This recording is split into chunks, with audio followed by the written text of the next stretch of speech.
Good morning.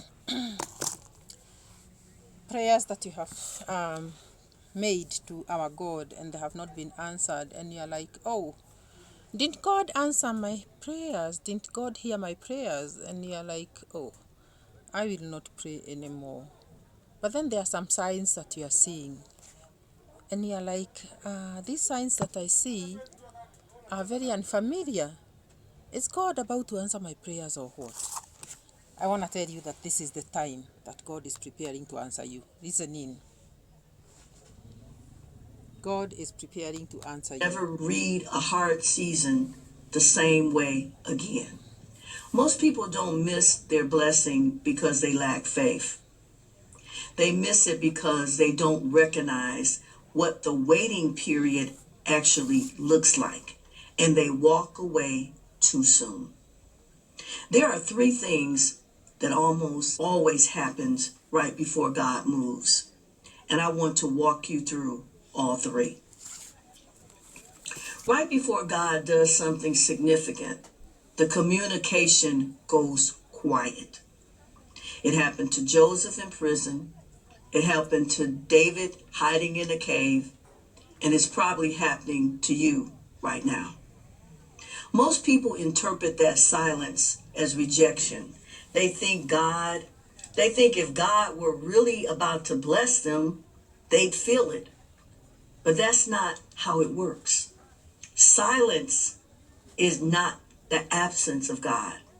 I know what that silence feels like personally. I spent nearly 14 years going to school part-time while working full-time, chasing a degree in science and math, believing it was going to lead me to medical school.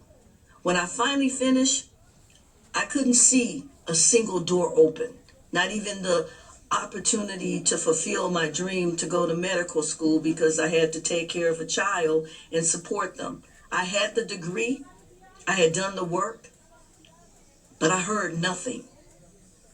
I remember feeling genuinely defeated. Then, out of nowhere, I received a call. Out of nowhere. One of my cousins that's in education, working in an inner city school with boys that were having difficulty.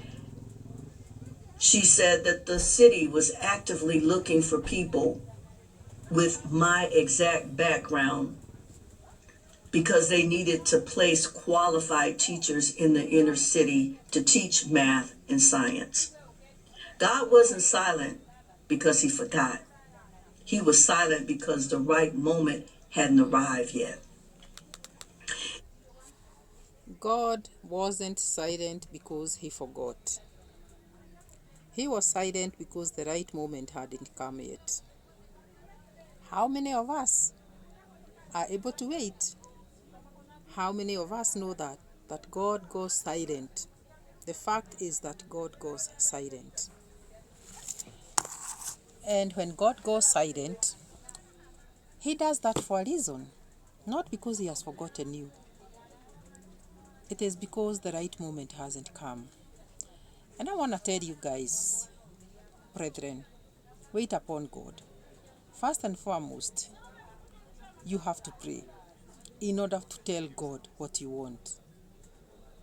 And when you pray, you wake up every morning checking if the situation has improved or if the prayer has been answered. And there you are in the same situation, unanswered prayer. And you're like, God has forgotten me. A year goes, a month goes, 2 weeks goes, 2 years. And all that time you are waiting and you are like, maybe my prayer was not good enough. Otherwise, why didn't God answer my prayers? I want to tell you that God is silent because time has not come for him to answer you. God is silent because time has not come. God works with time. And timing is very important for God, do you remember? Even during the times of creation, God always worked with time. And that is how he is. He's just that way. So, who says that your timing is the best? Is it your timing or God's timing that is the best? Because God has to do it the proper time. There's a guy I usually like in this channel who says that if he had a 6-year-old child and that child keeps on telling him, Daddy, buy me a car, Daddy, buy me a car, Daddy, buy me a car, he may buy that car for the son because he loves him so much. But is he going to allow him to drive that car? He says, no, I may buy that car and show it to him and tell him, this is your car, I bought it for you. But you are not going to drive it until time is right. Why? Because you'll kill yourself with that car. You'll be in an accident and you'll die and I'll lose you and I love you so much. So yes, I bought you the car, but I have to wait until you are able, until you grow and that you are able to drive carefree on the roads so that you don't kill yourself. So that analogy makes me understand God in a very good way. Because I say, I have prayed, my answers have not come. My prayers have not been answered. But there's one thing that I know, that God is going to answer my prayers. God is going to answer my prayers at the right time. Maybe this is not the right time. And you're looking at your situation and you're saying, oh, but God, if you don't answer this prayer this week, I'm going to lose the house where I live in because I will not be able to pay the rent. And a week goes, and the very last day comes, and still God does not answer. And you lose the house. Still, God is there and is involved. Maybe God did not want you to live in that house. And you're here telling me, are you sure what you are saying is right? Yes, I'm very sure that what I'm saying is right. Because God may not have wanted you to live in that house. God may be keeping a different place for you. God may be seeing danger ahead of you if you continue living there. So, He keeps silent. And a time comes you are kicked out and you are out there crying, asking God, now what do I do? You didn't answer my prayers. I started telling you I have days, I have weeks, and now I've been kicked out. But let me tell you something. Even as you walk out of that place, God still holds your hand. He will hold your hand and He will give you an angel who will accommodate you, who will take you. He will not leave you nor forsake you. Always He sends His angels when the situations that we think will save us don't save us. When those situations don't save us, God sends His angels and they come and rescue us in our situations of need. So I want to tell you that when you hear this lady say that, she knows what she's saying. Let's listen in and hear just a bit.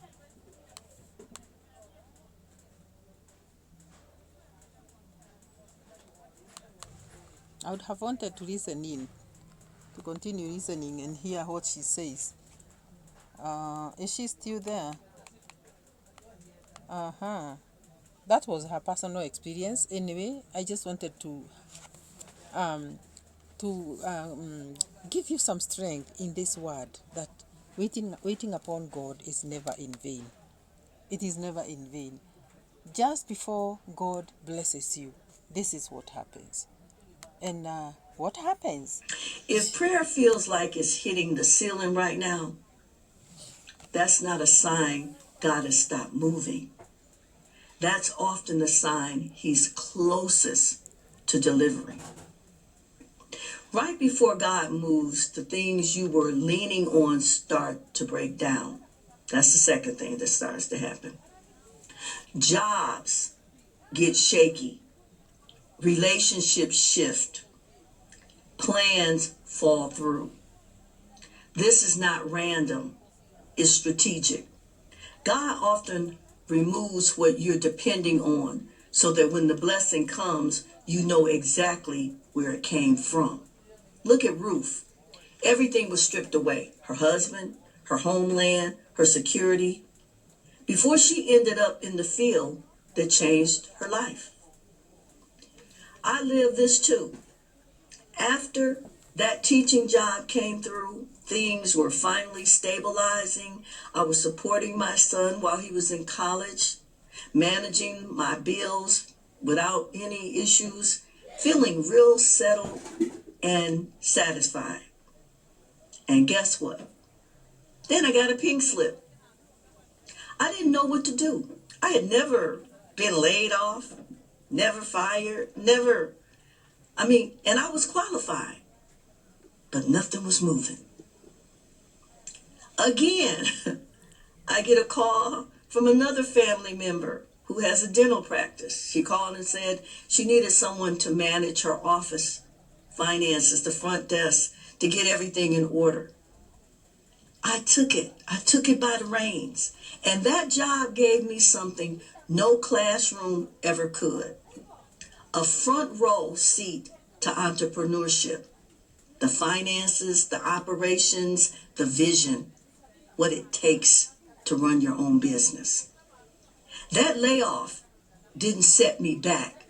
It set me up for a future, for a better future. When things start collapsing around you, don't just panic. Pay attention. Pay attention. God is clearing space. This is the most dangerous one. Right before the breakthrough, most people feel an overwhelming urge to stop. It's just strong. It's this desire just to walk away from prayer, walk away from faith, just walk away from the waiting. Not a small nudge. It is heavy. And it's a persistent pressure that says nothing is working. Just let it go. Forget about it. Most people don't stop because they lack faith. They stop because the waiting has been long. They're tired and nothing visible has changed. I remember sitting with that degree in my hand, feeling nothing but defeat. 14 years of work, night classes, full-time job, raising a family, and at the finish line, I had literally given up. I wasn't just discouraged. I had stopped looking. And that's exactly when the call came. Not when I was pushing, not when I had a plan, when I had let go. Let go and let God. The quitting feeling wasn't the end. It was the pivot point. If you feel like you can't keep going, hold on just a little bit longer.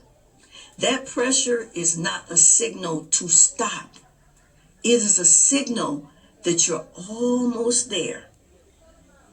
If this message resonates with you today, like... Now, are you there and you're just about to give up?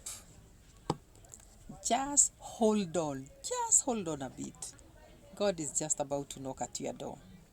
This is through experience that she's telling us that. So I believe her.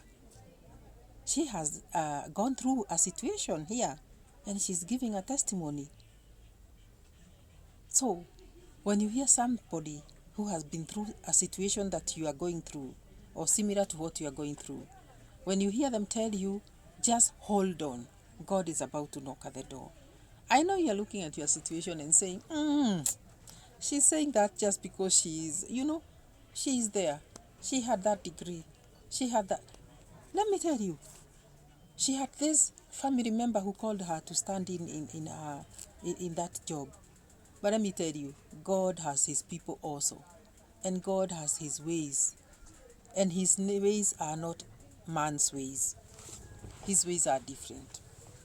Just hold on and wait upon this God. Who knows whether tomorrow it's you who is giving your own testimony about the goodness of God and what he has done for you. I'm going to hold on. I'm going to wait upon this God. And I know he's going to answer my prayers. He will never let me down as long as I have a relationship with him. I usually say a relationship first. A relationship first. Know who you are to God and what relationship you have with him. And then after that, it is God's responsibility to have you survive. And he'll do it as long as you have a good relationship with him. Good relationship means repenting sins and walking in his ways. And that is the first step in this life. So don't worry. you have had for yourself. Subscribe to this channel, support us in any way you can, and I'll continue bringing you people that I'm gonna be finding that have got encouraging testimonies to tell you that it is never over. It is not over until it is over. Wait upon God, people. See you in the next one. Give the video a like. Bye.